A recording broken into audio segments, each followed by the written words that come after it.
Alright, peace, is your brother B coming at you again live and direct Southside Chicago. You know what it is. Today is January 15th, 2013. And we want to discuss a very important topic, and that's the topic of us protecting our legacy. You know what I mean? I have an article I read from my youth them talk about legacy, you know what I mean, and how in English language is very interesting. You know what I mean? A lot of things are hidden within language. So you look at the word legacy, you break it down, chop it up, like I learned in the 5% Nation. You chop it up, you see in the word legacy, you see the word leg. Because legacy is spelled L-E-G-A-C-Y. So within legacy is the word leg. So we understand that legs are that which you stand upon. The legs are also the means by which you travel. So we have to be very careful how we allow our legacy to be used, because we understand that we have very dynamic beings on the planet, and these beings that try to bring about love and harmony and power to our people are a threat to the system. So what the system does oftentimes is assassinate these people. You know what I'm saying? But some energies are so powerful and so potent that they not only kill or assassinate the person, they try to assassinate their legacy, because they know that if they don't conquer the legacy, that individual will live on, you know what I'm saying, even more powerfully through his legacy. So it's a lot of people that the system has used and manipulated their legacy to make them look like they was less than what they are. But today, being January 15th, we're going to talk about Dr. Martin Luther King Jr., who, as a youth, man, I grew up having a very strong aversion to Dr. King.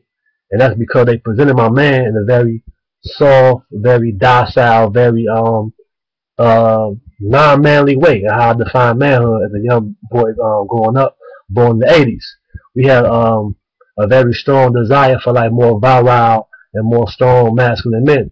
And the image they portrayed of King, like I just want to hold hands with white girls, little white girls and black boys, was not appealing to the young black man.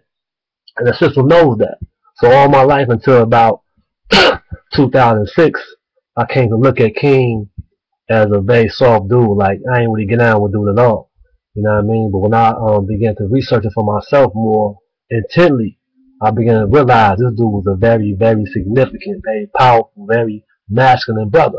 You know what I mean? And how I look at it, like, it's like this young man had a PhD. You know what I mean? In his 20s, I believe. He was in his 20s with a PhD. He had a big, huge church to inherit. A big, huge church. He could have, you know what I'm saying, sat back, gave a sermon on Sunday, you know what I'm saying, gave Bible class on Wednesday, and he could have, you know what I'm saying, stayed home, made love to his wife, drank some lemonade, and watched his kids grow up, and push his little girl on the swing. That's what he could have did. But he chose not to do that. You know what I'm saying? He chose, you know what I'm saying, to engage the struggle the best way he know how. You know what I mean? I don't agree with his tactics. I don't believe in nonviolence.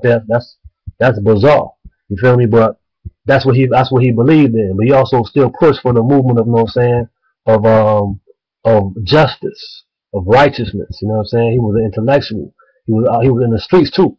You know what I mean? He wasn't just, you know what I'm saying, a PhD cat that sat in the college dorm room, but he was in the streets of Mississippi, in the streets of Memphis, in the streets of Louisiana, Alabama, etc., pushing for, you know what I mean, justice amongst our people, economic justice, political justice, social justice, etc. You know what I mean? And that's real. Not only did he do that, but he did that under threat of death, man. You know what I mean? It was cats at his crib trying to kill him, man. His house got bombed, man. He was receiving death threats every day, not only him but his family. You know what I mean? But he had knives in the chest, man. Chicks stuck a knife in this dude's chest. You know what I mean? He had bricks to his head. That's what he received out here in the community. You know what I'm saying? He began to strive for these privileges, not privileges, but the justice that he desired. So he received all these things, man. And despite all them hardships, man, he still continued to push. That's real gangster shit, man. You know what I mean? That's real nigga shit. That's real manhood shit. He's a very strong example of black manhood. But again, the white boy, we cannot let the system, I'm gonna say the white boy, but the system itself to take that part out of him, man. To take that away from us as a community. You know what I mean? To have a real individual who was putting in the work. You know what I mean? And a lot of people, like I said, in the so-called, the more quote-unquote revolutionary community, they began to shit on Dr. King. You know what I mean? But not too many of them cats I know has put in the work and sacrificed as much as King has sacrificed. You know what I mean? So I encourage cats, man, to reanalyze King, to look at King, you know what I'm saying, from a different angle. You know what I mean? Not the angle that's been given to us by the system. You know what I mean? The brother gave hundreds of speeches. Why they keep playing I Have a Dream speech every fucking January 15th? It's to put something in your psyche, man, to keep us away from, you know what I mean, the brilliance of that brother. You know what I mean? The revolutionary spirit of that brother. The spirit of sacrifice that brother had, man. He was a real dude.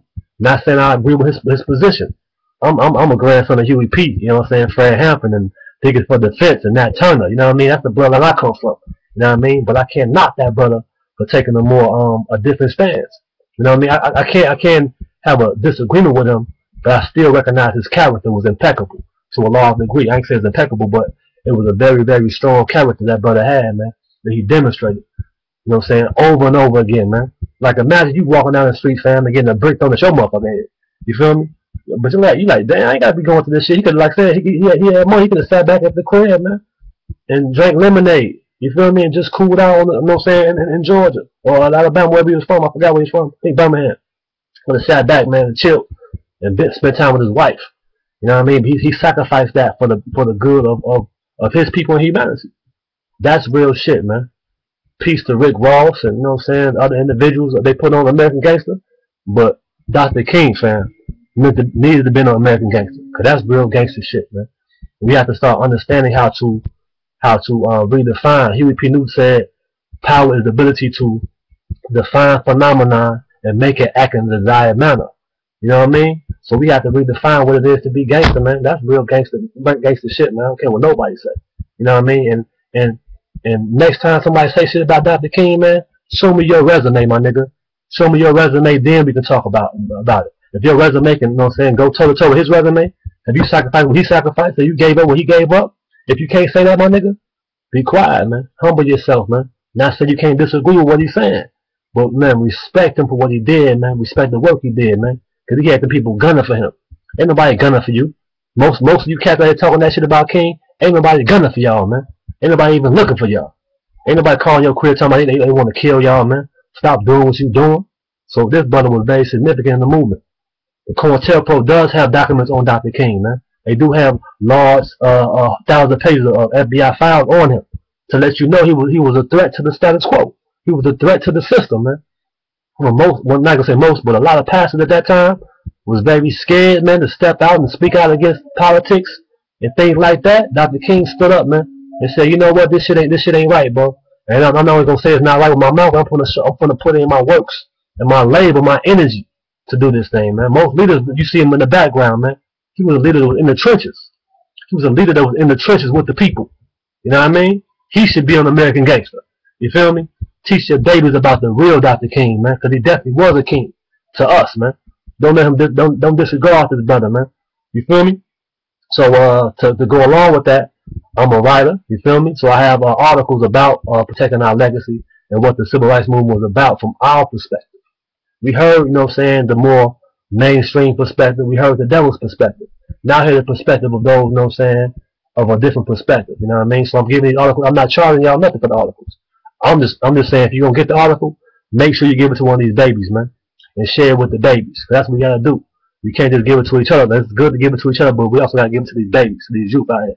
You know what I mean? So Dr. King was a real dude, man, a real leader. You know what I'm saying?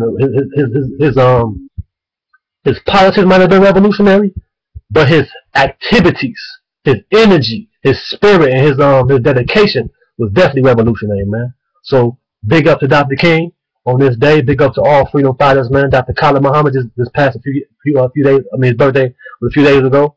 Big up to Khalid, you know what I'm saying? All the energy that's coming through here, and let's continue to push, man. You know what I mean? I got a program for the people. I want to keep everything practical. I got a program for the people. Holler at me on Facebook. I got about 6-7 programs on there, practical programs that we can do to uplift our people and humanity as a whole. So I want to say that, and peace and love and respect. We out here.